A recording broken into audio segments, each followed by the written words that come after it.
አይ ቲንክ እንጨቱን ልንጨርሰው ትንሽ ነው የቀረው፣ በጣም ትንሽ ነበር የቀረው። ከዛ እነሱ ሲቆርጡበትም ቆይተዋል። ማሽኑ ሞተሩ ሲግል ሽቦዎቹ ከሞተር ተጎዝጉዘው ነው የሚመጡት እና የሞተሩ መልጧቸዋል፣ ከሞተሩ ብረት ጋር ተያይዟል እና እንደዚህ ማሽኑ ጣሞ ነበር ለማስተካከል በግራ እጄ ብድግ ሳረግ ኤሌክትሪክ ነው ያዘኝ ቅድሚያ ለኔ። በዛን ሰዓት ምን እንዳልኩ ታውቃለህ? እንኳንም አንገት ያላረባት እንኳን በህይወት መኖር ራሱ ትልቅ ነገር ነው ያልኩት። ይሄ አደጋ እንደተከሰተ እነሱ እስካሁን አልሰሙም። ግንድ ይመስላል በጣም ትልቅ አዞ ያ ግንድ ያዘው እና ባንድ እንሂድ አልኩት። ልክ ሄደና እቅፍ ሲያደርገው እንዳለ አንድ እንደዚህ ወደ ላይ ወጣው። ሄድኩኝና ቁልቁለት ልንዘቀዘቅ ነበረ። የኋላ ጎማ ሲመታው እኔ ከሞተሩ በላይ አልፌ እንዴት ተንሳፌ እጄ በልቤ ነው ያረፍኩት።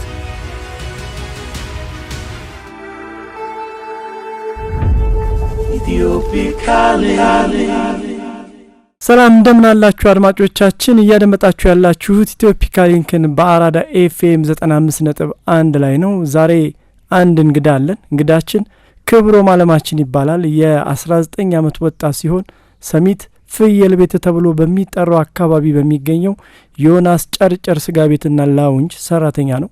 ወጣቱ ህዳር 22 ቀን 2018 ዓመተ ምህረት ረፋድ ላይ በስራ ቦታው ላይ ያለ ለማገዶ የሚሆን እንጨት በማሽን እየፈለጡ እንዳለ ማሽኑ የወጣቱን የግራ እጅ ከጡንቻው በታች ሊቆርጠው ችሏል።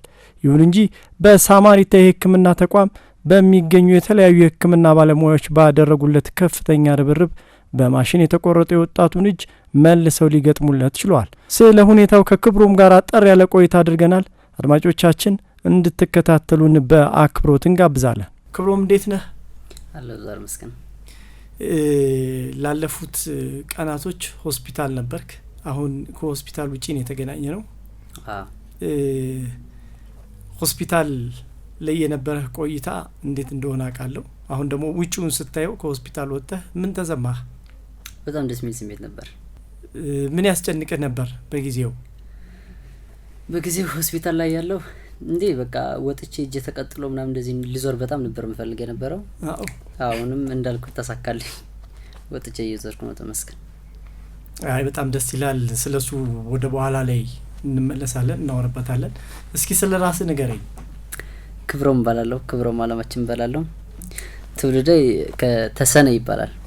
ያደኩት ደግሞ ኦም ሀጀር ነው። ያደኩት ምን ሀጀር ነው። በቃ ከቤተሰብ በ14 አመት በ15 አመት ምናምን እያለሁ ነው የወጣሁት ወደ ሁመራ ተሻግሬ። ከዛ ሁመራ ነው ስራ ምሰራ። ምን ትሰራ ነበር? ያው ወደ ምን ሀጀር እቃ ምናምን እየወሰድኩኝ በተከዚ እዛ ስራ ነበር። ምን አይነት ስራ? እቃ ማመላለስ፣ የሆነ እቃ መሸጥ፣ ሸቀጦች አዎ፣ ብስኩቶች፣ ዘይት፣ ቡና ምናምን የመሳሰሉ እቃዎች የሱቅ እየወሰድኩ ነግድ ነበር ወደ ምን ሀጀር። ከዛ መቼ መጣ ወደ አዲስ አበባ? ወደ አዲስ አበባ አምናን የመጣሁት። እስከዛ ጊዜ ድረስ ግን ትሰራ ነበር እዛ? አዎ እዛ ሰራ ነበር። አምና እንዴት መጣ? አምና ያው ስራው አቆመ፣ እንደማቆም አረገ። እዛ ወደ አዲስ አበባ መጣሁ። እየቀዘቀዘ መጣ? አይ ያው ስራው ተከለከለ፣ ቀይ መስመር አረጉት። ከዛ ወደ አዲስ አበባ መጣሁ። እንዴት ነው አመጣጥህ? አይ ዝም ብዬ ከዚህ ስራ ለመስራት ነው አመጣጤማ። አይ በጣም ጥሩ። ቤተሰብ ሁኔታስ? ስንተኛ ልጅ ነህ? ከቤተሰቦች ጋር ትገናኛለህ ወይ? ይሄንን አደጋ ሰምተዋል ወይ? ሁለተኛ ልጅ ነኝ። ይሄ አደጋ እንደተከሰተ እነሱ እስካሁን አልሰሙም። ኧረ እባክህ። እስካሁን አልሰሙም። ደውለህላችኋል ግን ለሰላምታ አደጋውን ባትነግረን? አዎ። መቼ ደወልክላቸው? ይሄ አደጋ ተከስቶ ከሆስፒታል የወጣው ቀን። ማን አገኘ? እናቴን ማለት የሆነ እናት ስለሆነች የሆነ ስሜት ይሰማታል ብዬ ደውዬ ደህና እንደሆንኩኝ ነገርኳት። ምን አሉ?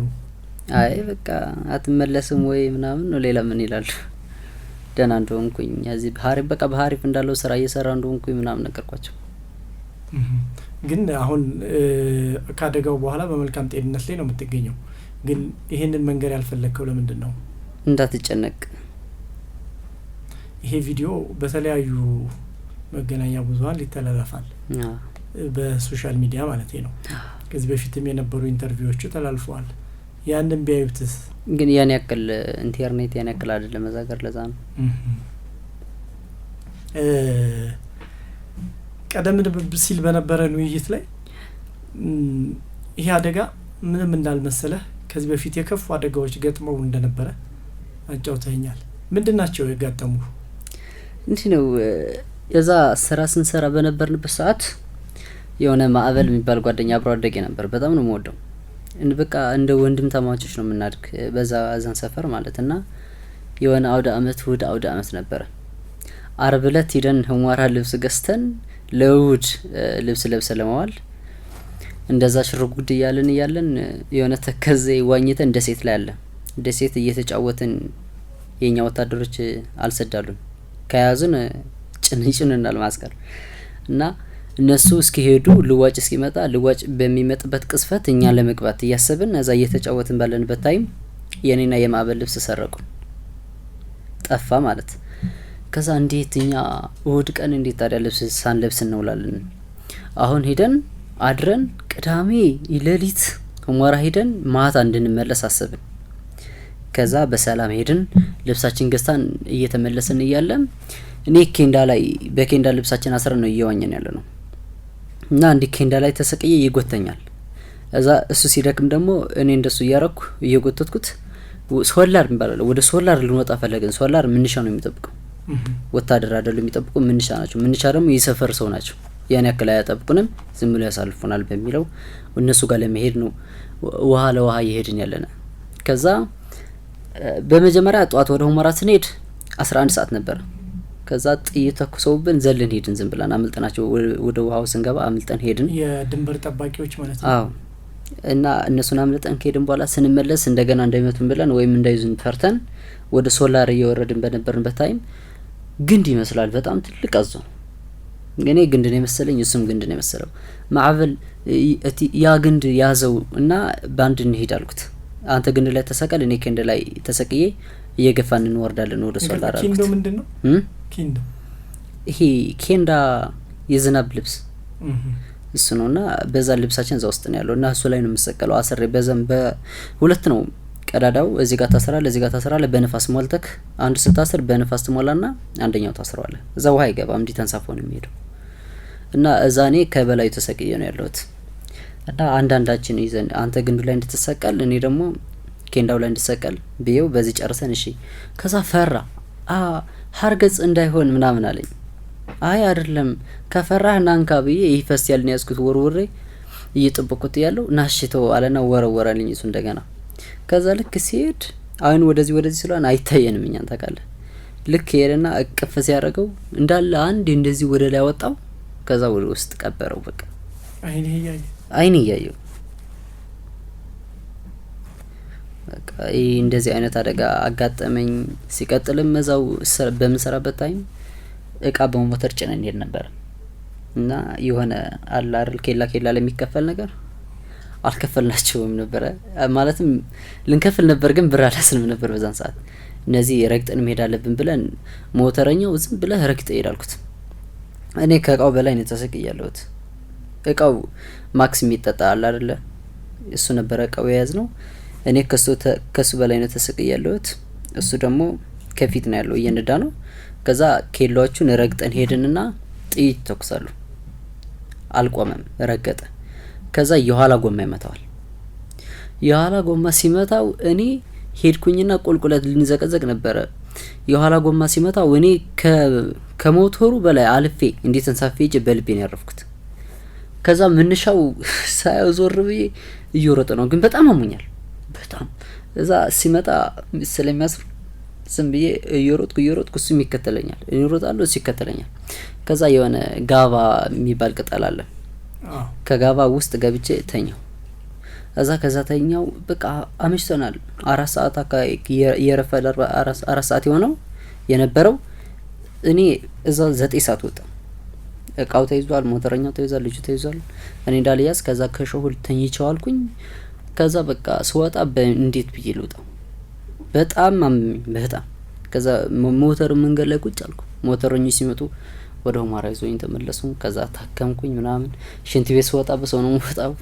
እንደዚህ ያጋጥመኝ ነበር እና የሆነ ቀን ደግሞ ራሴ ሞተር እየነዳሁ ወደ ኩዳር የሚባል መውረጃ ሁመራ ማለት እና ስዘልቀው የሆነ ጓደኛዬ ነበር ይዤው ዘለኩኝ። ወደ ሀይ ስኩል የሚባል ሰፈር አለ። ወደ እሱ ለማድረስ እጄው ዘለኩኝና እየተመለስኩኝ እያለው በሌላ ቦታ ለመመለስ ወደ አደባይ የሚወስድ መንገድ አለ። በዛ እየተመለስኩ ድልድይ አለ። በጣም ቁልቁለት ነው ድልድይ አለ። ልክ ድልድይ ስወድቅ ተከሰከስኩኝ።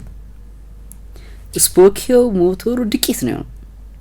እኔ በቃ እዚህ ጉልበቴ ላይ እዚህ አንድ ተመታው፣ እዚህ ጋር ደግሞ ልብስ የተቀደደ ምንም አልሆንኩም። ምንም በቃ ፈጣሪ እንደዚህ በጣም ያድነኝ ነበር በጣም እና ሄጄ ሲቆረጥ በቃ ሊያስተምረኝ ነው ብዬ ነው ዝም ያልኩ። ማለትም ብዙም አልገረመኝም፣ ምንም በቃ አልተበሳጨውም ምናምን በቃ ምንም አልመሰለኝ። ወደ እጅህ እንመለሳለን። የጓደኛ ያብሮ አደግህ ወንድም የምትለው ወደ ማዕበል ታሪክ እንመለስ። እሱ ልክ አዞ ሲጎርሰው አየህ፣ ከዛስ ምን አደረክ? ምንም ማረጉ ነገር የለም። ወደ ሞራ ተመለስኩኝ። ወደ ሀገር ቤት እየሄድኩ ነበር። እንደገና ወደ ሞራ ተመለስኩ። አይ ከዛ ከባህር ውስጥ ምንም አላረኩም። ምንም ወጣ አልወጣውም። ወደ ታች ሄድኩኝ ዝም ብዬ። እሺ ምን ታረጋዋለህ? በቃ ምንም መዛ ብጮም ዙሪያ ውሃ ነው። በዛ ላይ ተከዜ በጣም ከባድ ውሃ ነው። ወደ ውስጥ ጠልመ የምትፈልግበት ምናምን እድል የለ። አንድ ያያዘው በቃ ሶማ አንዴ ጮኸ፣ ከዛ ውጭ የለም ድምጽ አይሰማም። ከዛስ ሀዘን አለ ወንድሜ? ሀዘን አለ። እኔ ወደ ተመልሼ አልሄድኩም መናጀር። ለቤተሰቦቹስ ነገርክ? ጓደኞቼ ነው የነገሯቸው። ሁመራ አግኝተውኝ ሁመራ እየተፈጠረው ነገር ነገርኳቸው። እነሱ ነው ሄዱ የነገሯቸው። አረዷቸው? አዎ እኔ አልተናገርኩም፣ አልሄድኩም ጭራሽ። ተመልሼ ወደ ሁመራ ተመለስኩ። ይገርም ነው። እስካሁን ከነገርከኝ ወደ 3 የሚጠጋ ህይወት ሊቀጥፍ የሚችል አደጋ ተርፈሃል። አዎ ፈጣሪ ይመስገን፣ ይጠብቀኝ ነበር። እድለኛ ነኝ ትላለህ? አዎ ብዬ ነው የማምነው። ወደዚህ ስራ ቦታ አልነበርክም? እረፍት ነበርክ? አርፍጄ ነበር የምገባው። አርፍደን የገባው? ከዛ በፊት ስራ እረፍት ነበርክ? አይ እረፍት እንኳን አልነበርኩም፣ ግን አርፍጄ ነበር የገባሁትና ሌላ ሰው ነበር እየቆረጠ የጠበቀኝ እና እንደ ሄድኩኝ ዝም ብዬ ተቀበልኩት ማሽኑ። አይ ቲንክ እንጨቱን ልንጨርሰው ትንሽ ነው የቀረው፣ በጣም ትንሽ ነበር የቀረው።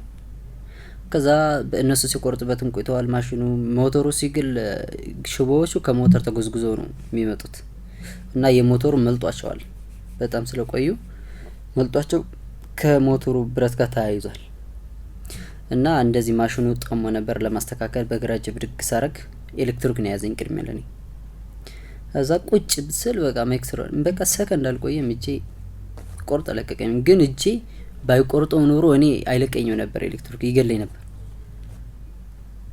እና በቃ ተመስገን ያልኩት። ያው በዛን ሰዓትም እጄ ሲቆረጥ ቆምኩኝና አየሁት። እጄ አልወደኩም። በዛን ሰዓት ቆሜ አማትቤ እጄን አየሁት። ግርም ምን ያለኝ በቃ ግርም። እንዴት እጄ በእንደዚህ ፍጥነት አሁን እየሰራሁበት እንዴት አሁን ላጣው እችላለሁ? በጣም ነው እኔ ግርም ብሎኝ በቃ። እዛ ጓደኞች ነበሩ በጨርቅ ወታተፉት ምናምን ነገር። ከዛ በቃ ወደ ሆስፒታል ሄድን፣ ሲኤምሲ። ከሲኤምሲ ደግሞ ወደ ሳማሪታን፣ ከሳማሪታን ደግሞ ይቀጠላል የሚለው ተስፋ እንኳን አልነበረኝም። እኔ የሚቀጠለው ላይ አይመስለኝም። እኔ ዝም ብሎ የሚቀበር ነበር የመሰለኝ። በዛን ሰዓት ምን እንዳልኩ ታውቃለህ? እዛ ራይድ ውስጥ እኛ ራሱ ህክምና እየሄድኩ የሆነ እንኳንም አንገት ያላረጋው አንተ እንኳን በህይወት መኖር ራሱ ትልቅ ነገር ነው ያልኩኝ። ራስን አልሳትኩም? ታቅ ነበር? አቅ ነበር። ሳማሪታን ሂጄ መረምዘጃ እስኪወጉኝ አቅ ነበር ራሴ። ለማን ነበር እንኳንም አንገቴን አልሆነ ያልከው? እዛ ሲጠይቁኝ የነበሩ ዶክተሮች አይዞ ትድናለህ ምናምን ሲሉኝ፣ ይቀጥላል አይዞ ምናምን ነገር ሲሉኝ፣ አረ እንኳንም አንገት ያላረገው ነው ያልኳቸው። ከዛ በቃ ተስፋ አልቆረጥኩም። ደግሞ ይቀጥላል ምናምን ነገር ሲሉኝ በቶሎ አመንኩኝ። ከዛ እንዳለቱም ፈጣሪ ይመስገን ተቀጠለልኝ። አድካሚ ነበረ። ቀዶ ጥገና ህክምና ባለሙያዎች እንደነገሩን ረጃጅም ሰዓት ይወሰዱ ነበሩ። የመጀመሪያው ቀን 7 ሰዓት ነበር የፈጀባቸው። የሁለተኛው ቀን ደግሞ 8 ሰዓት። ሁለተኛው የነርቭ መቀጠል ስነ ስርዓት ነው። 8 ሰዓት ነበር የፈጀባቸው። ከሌላ አካል ላይ የተወሰደ አለ ወይንስ እዛው በዛው ነው የተሰራው? ትንሽ እዚህ ጋር ጭኔ ላይ ተወስዶ እዚህ አካባቢ ነበረች። ትንሽ ቆዳ ለጥፈዋታል። ትንሽ ነው ብዙም አይደለም። አሁን ምን ይሰማሃል? ማለት የማመም የመጠዝጠዝ የመንቀሳቀስ ለማለት ፈልጌ ነው። እነሱን እስኪ ንገረኝ። ትንሽው ይጠዘጥዘኛለች እነዚህ ጣቶቼ እዘካው ይጠዘጥዙኛል። ሐኪሞች ምንድነው ያሉ? ቶሎ የመመለስ የመስራት እድሉን ከ3 ወር በኋላ እንደዚህ ማንቀሳቀስ ትችላለህ አሉ። እንደዚህ አሁንም እንደዚህ ማንሳት ይችላሉ፣ ግን አይ ቲንክ በሰነ ስርዓት የሚንቀሳቀሰው እንደዚህ ምናምን ከ3 ወር በኋላ ይሰራል አሉኝ።